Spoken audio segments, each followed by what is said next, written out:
ជំរាបសួរបងប្អូនទាំងអស់គ្នាថ្ងៃនេះខ្ញុំសូមលើកយករឿងនិទានមួយទៀតមកចែកជូនបងប្អូនទាំងអស់គ្នាស្ដាប់កំសាន្ត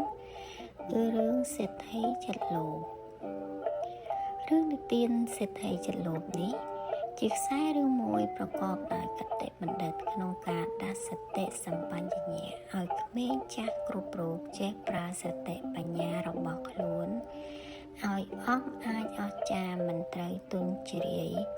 វេបវបឬចុះចាញ់ចុះញោមនៅចំពោះមុខភាពក្រីក្រលំបាកតោកយ៉ាអនាថានោះឡើយក្មេងម្នាក់ដែលអ្នកនិពន្ធក្នុងរឿងសេដ្ឋីចិត្តលោភ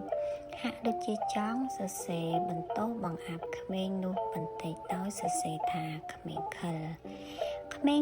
ជាអ្នកនិពន្ធគ្រាន់តែចង់សរសេរចំអកតែប៉ុណ្ណោះតែវាជាក្មេងអង់អាចក្លាហានមានសេចក្តីអត់ធ្មត់តស៊ូពុះពៀគ្រប់ឧបសគ្គដែលកើតឡើងចំពោះខ្លួនហើយប្រើសតិបញ្ញាដ៏វៃឆ្លាតយ៉ាងក្រៃលែងរហូតដល់សេដ្ឋីដ៏មានប្រាជ្ញាមិនអស់ម្នាក់នោះកើតសេចក្តីច្រណែនជ្រានេះលោភលន់ពន់ប្រមាណចូលមកធ្វើការពិភាក្សាចង់រៀនសូត្រអំពីវិធីការរកស៊ីរបស់កុមារនោះទៀតដោយប្រើសតិបញ្ញាដ៏ឆ្លាតវៃអស្ចារ្យរបស់ខ្លួនក្មេងខិលបានធ្វើឲ្យសេដ្ឋីនិងអ្នកគង្វាជាមដ៏លោភលន់ធ្លាក់ចុះក្នុងក្តីវិនិច្ឆ័យរហូតបាត់សូន្យឈឹងតែម្ដងសេដ្ឋីដែលមានទ្រព្យសម្បត្តិដ៏ច្រើនសែនណាស់ទៅហើយមិនស្កប់ស្កល់នឹងទ្រព្យសម្បត្តិមាសប្រាក់នេះសោះលោភលន់រហូតហ៊ានចូលក្នុងបាវឲ្យគេចងមាត់យកទៅទម្លាក់ក្នុងសមុទ្រតែចង់ចុះទៅរាវមាសប្រាក់ទ្រព្យសម្បត្តិនៅឯបាតសមុទ្រតែផ្ទាល់ខ្លួនឯងមួយវិញទៀតបុរសកង្វាជាមក៏សុខចិត្តចូលដេកសំងំក្នុងបាវចងមាត់ជំនួសកុមារខិលដោយគិតសង្ឃឹមថា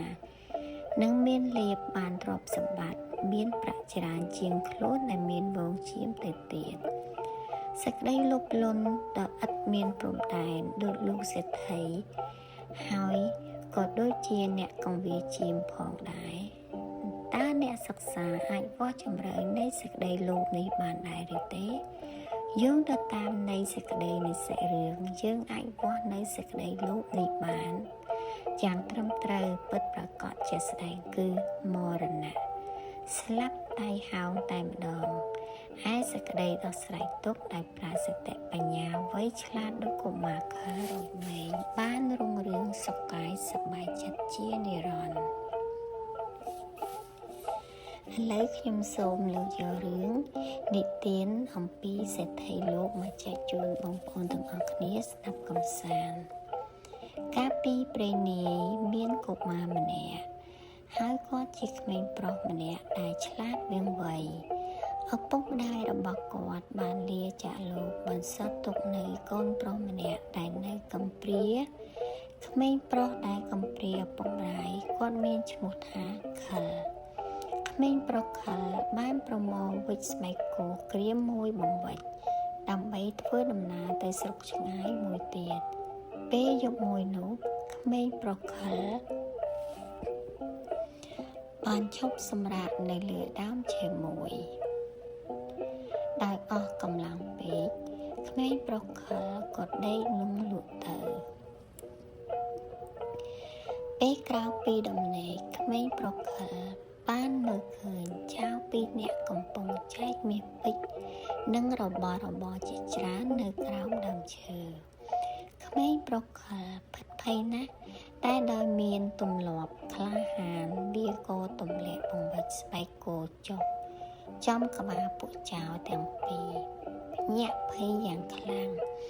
ទើបក្រោករត់ចោលរបស់ទ្រព្យទាំងអស់ក្មេងប្រុសខិលឃើញយ៉ាងដូចនោះត្រេកអរណាស់ក៏សម្រត់ចុះពីលើដើមឈើប្រមូលកោបវិចស្ពាយមាសពេជ្រជាច្រើនត្រឡប់មកផ្ទះវិញកុមារខិលក៏ខ្លាចខ្លួនជាមនុស្សមានទ្រព្យសម្បត្តិយ៉ាងស្តុកស្តម្ភនៅក្នុងភូមិនោះទៅមានបរិសម្នាក់គាត់ឲ្យបម្រើទៅហៅចៅខិលមកឆ្លេចសួរ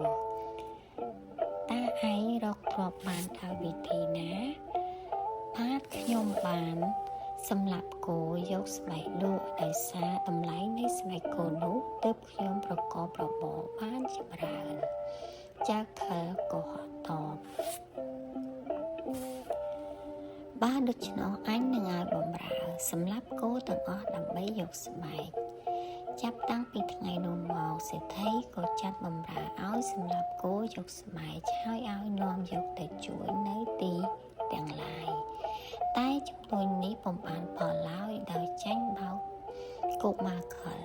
សេដ្ឋីខឹងណាស់ទើបឲ្យបំរើទៅបំពេញចាប់កុមារខលច្រកបញ្ចូលក្នុងបាវដើម្បីទម្លាក់សម្រាប់ចោលក្នុងទឹកទន្លេបំរើក៏គោរពតាមសេដ្ឋីហើយនាំគ្នាទៅពាត់ចាប់កុមារខលច្រកបញ្ចូលក្នុងបាវចងមាត់យ៉ាងជិតនាំមកជូនសេដ្ឋីពេលធ្វើដំណើរមកដល់ពាក់កណ្ដាលផ្លូវដែលមានការហៅហត់យ៉ាងខ្លាំងពួកអ្នកបម្រើទាំងឡាយក៏ទម្លាក់បាវចោលនៅមាត់ផ្លូវហើយទើបនាំគ្នាចូលទៅរកអាហារបរិភោគនៅក្នុងទៀបមួយខណៈនោះកុមារខលបានហែកបាវឃើញហើយអ្នកកងវាម្នាក់កំពុងគៀវជាមួយវងវាក៏ស្រែកហៅអ្នកកងវាតិចរួចពោលតូនតែថាសូមលោកមាជួយស្រាយមាត់បាវនេះលែងខ្ញុំផងសេដ្ឋីបានចាត់បម្រើឲ្យខ្ញុំទៅរក្សាទ្រព្យសម្បត្តិនិងជួយបង្ហាត់សេះតែខ្ញុំបានទម្លាក់ខ្លាចសេះណាស់ខ្ញុំពុំហ៊ានទៅទេទោះបីខ្ញុំប្រកែកយ៉ាងណាបម្រើសេដ្ឋីក៏ពុំយល់ព្រមហើយក៏ចាប់ខ្ញុំច្រកបាវយ៉ាងនេះដូចលោកជ្រាបស្រាប់មុខរបរនេះប្រកបដោយភាពខ្ពង់ខ្ពស់និងកិត្តិយសបើលោកមាពេញចិត្តសូមអញ្ជើញទៅជំនួសខ្ញុំទុកឲ្យខ្ញុំនៅថែរក្សាជាមនេះម្ដងលៀបអញមកដល់ហើយតាអាក្មេងល្ងងនេះមិនស្គាល់ប្រយោជន៍វាទេអញនឹងចូលសម្ងំក្នុងបាវនេះជំនួសវាម្ដង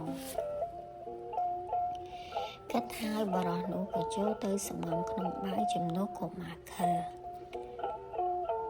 ក្រោយពីបានបរិភោគឆ្អែតហើយពួកបម្រើសេដ្ឋីក៏ត្រឡប់មកវិញហើយក៏ចាប់បាវលីបន្តដំណើរទៅទៀតដោយពំបាញ់ដឹងកិច្ចកលអ្វីឡើយសេដ្ឋីបានឲ្យពួកអ្នកបម្រើយកបាវនោះទៅទម្លាក់ចោលក្នុងទឹកទន្លេបរោះអ្នកកងវាក៏ស្លាប់អាសាបង់ទៅពេលកន្លងមកមិនយូរប៉ុន្មានសេដ្ឋីក៏បានជួបជាមួយចៅខលម្ដងទៀតមានទាំងវងឈាមជាច្រើនផងសេដ្ឋីនឹកឆ្ងល់ពីផលក្នុងចិត្តណាស់រួចក៏ទៅសួរចៅខលថា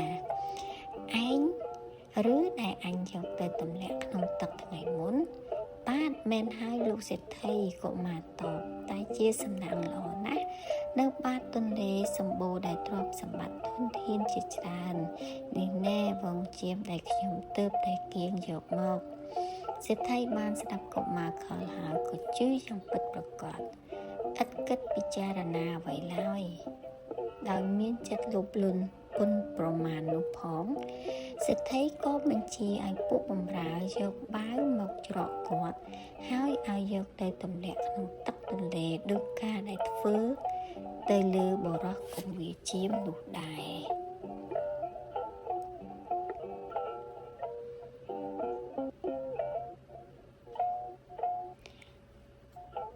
រឿងសេដ្ឋីចិត្តលោភដែលខ្ញុំបាននិទានចែកជូនបងប្អូនទាំងអស់គ្នាស្ដាប់កំសាន្តនៅពេលនេះសូមចាប់តែត្រឹមនេះយើងនឹងជួបគ្នានៅភាគនិទានក្រោយទៀតសូមអរគុណច្រើនសូមជម្រាបលា